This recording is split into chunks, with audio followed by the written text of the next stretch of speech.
All right, up next we have Aquarius rising and sun.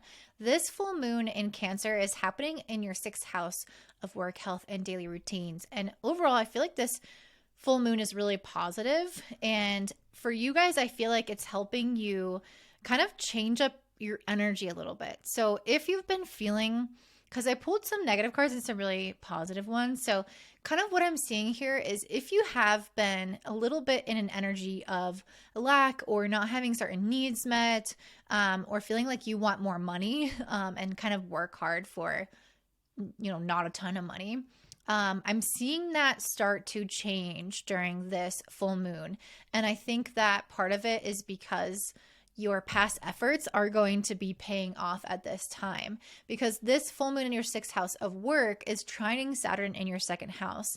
And I feel like it's telling you to be kind of mindful around where you're spending money and be more conservative and practical with how you're managing and saving your money. So it really wants you to think about the future, the long term, to get responsible with your finances. And I see the 10 of Pentacles came out. So this, I feel like basically this is kind of indicating that in 2024, I can see you guys going through an up leveling of feeling like maybe you're kind of just getting by and you have some money, but you're not like killing it, to a place in your life with the 10 of Pentacles where you feel abundance and you feel like you have money for the future and you're planning for your family or whatever that is in your life that you want some kind of money in the bank for. So I see that you're really getting, again, very responsible. And I think it's going to kind of initiate in a bigger way at this full moon. I think you guys have been going through it for a second, but this full moon is going to give you maybe an opportunity to get a little bit more or get a little bit further ahead.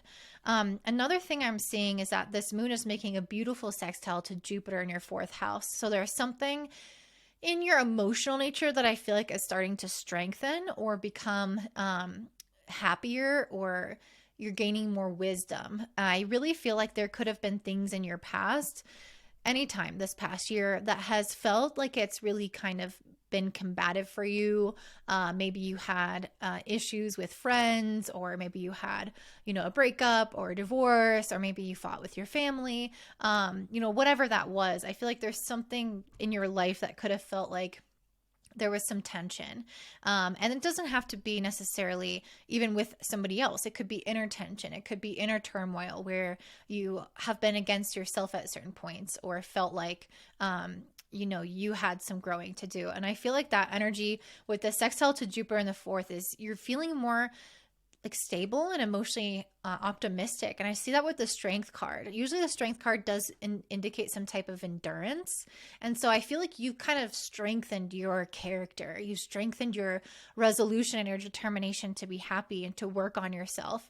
And I feel like this full moon is kind of just almost like paying you back for past efforts and past things that you have done, that have maybe been difficult or that have taken a lot of energy and focus and determination. And I really see that partially because the sun is opposite this moon in the 12th house, which is very much tied to our past. And I just saw 333. So there might be something important here also with the third house. And that's something I pulled a card for, the third house. So there could be ways in which, and this is where the North Node is moving through, by the way, for you. So there could be something important with the third house where you're going to have really great ideas this next year.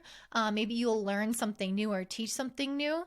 Maybe you'll expand on existing knowledge that you already have, or you might meet new people in your life or have really significant kind of increase in interactions with family members or even friends that you meet. So there's something here where I feel like you guys are kind of in an exploratory phase of your life, and is trying to emphasize that this is the kind of the stability that you're creating within yourself is going to allow you to explore further. The more money you have, the more emotionally stable you are, the further out you can venture and feel safe and feel productive. Another thing here at this full moon is that you might find that there is some kind of culmination at work. Maybe you get kind of some type of pat on the back for doing good on a project. Maybe you just have a really big project that you've accomplished. Usually a full moon has to do with a resolution or a finalizing of something. Or you could realize, hey, I want to be of service to people in this way. I'm going to start doing this thing. Or maybe that thing comes to fruition in some respect. So there's a feeling here of your work kind of having a highlight or something come to a head in a beautiful way. And it could be really significant. It doesn't have to be. It kind of depends on how it aspects your chart. If it hits in a strong way in your chart, then you might have some kind of promotion or some kind of project completion, like I said. So, but otherwise, I feel like it's kind of just having you continue to focus on your work and tell you you're doing good, your past efforts are paying off, you are getting recognized, or you're getting good karma coming your way and feeling a little bit more stabilized.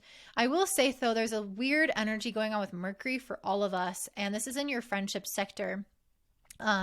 So it is possible that some of this Five of Wands and Five of Pentacles energy could also be something present at current time with this full moon based off of this energy. And I'll talk about what I mean. So the thing with Mercury is that it's retrograde, which makes it dysfunctional. It's in a sign it doesn't like to be in, which double makes it dysfunctional.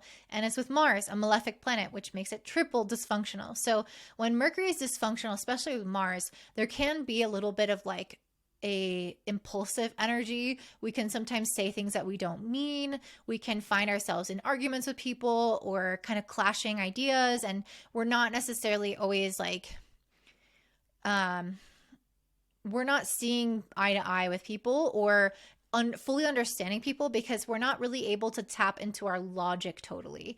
And this could also be even worse because it's making a square to Neptune in your second house of finances. So this could affect your relationships or your money or both. There could be some kind of storyline here that involves both, or your sense of worth and your relationships.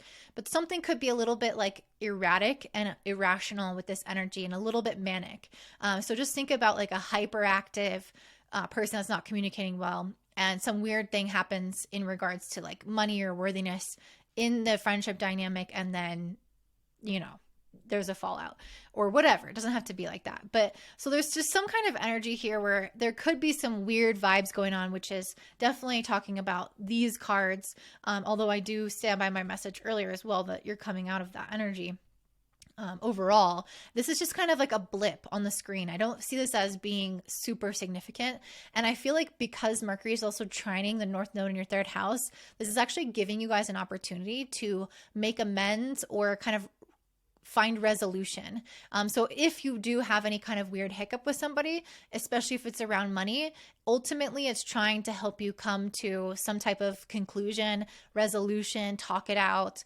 Even though this isn't the most logical period of time with that North Node in your third house, there is an ultimate evolutionary mission for you to learn and grow in the area of communication and connection. So this is serving a purpose and it's happening for a reason, and it's not something to be scared of if it does happen. And if it doesn't, don't worry about it. You guys also have Venus in your 10th house in Scorpio, trining Neptune in your second. So really good time for money. Also making money from creative ventures, putting your name out there and kind of publishing your creative ideas if you have any, or finding relationships that can help you make more money or connect you to some really cool career goals or help kind of further your objectives.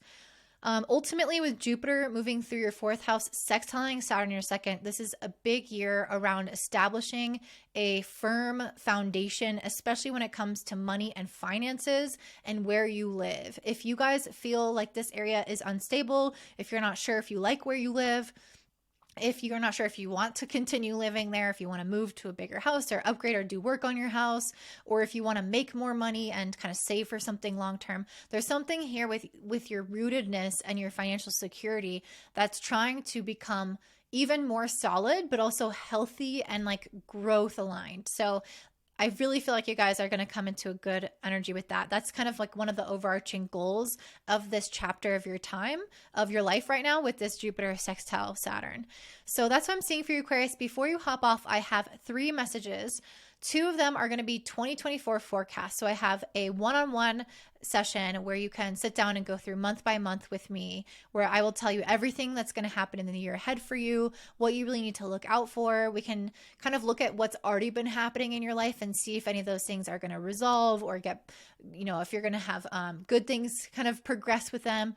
So that's really helpful. Obviously, that takes a lot of time. So that's a more extensive option. I'll link that down below. And if you're not interested in that, I have a Notion template where I list out all the transits and the energies for each of them. If you just kind of want to play around with that and plan your year ahead, that is a forecast for the collective rather than for your personal chart. So that would be something still helpful, but not as refined for you. And then the last thing I wanted to mention is that I'm still looking for 10 healers to do an interview with. So if you are a healer of the mind or body, so like a Reiki master, a massage therapist, an actual therapist, a coach, if you're doing anything kind of along those lines where you're healing people and you want to use astrology in your practice to better help your clients and expand your business, then I would like to interview you in exchange for a 2024 forecast. So if that sounds like you, please email me contact@willisbloom.com and put in healer interview in the subject.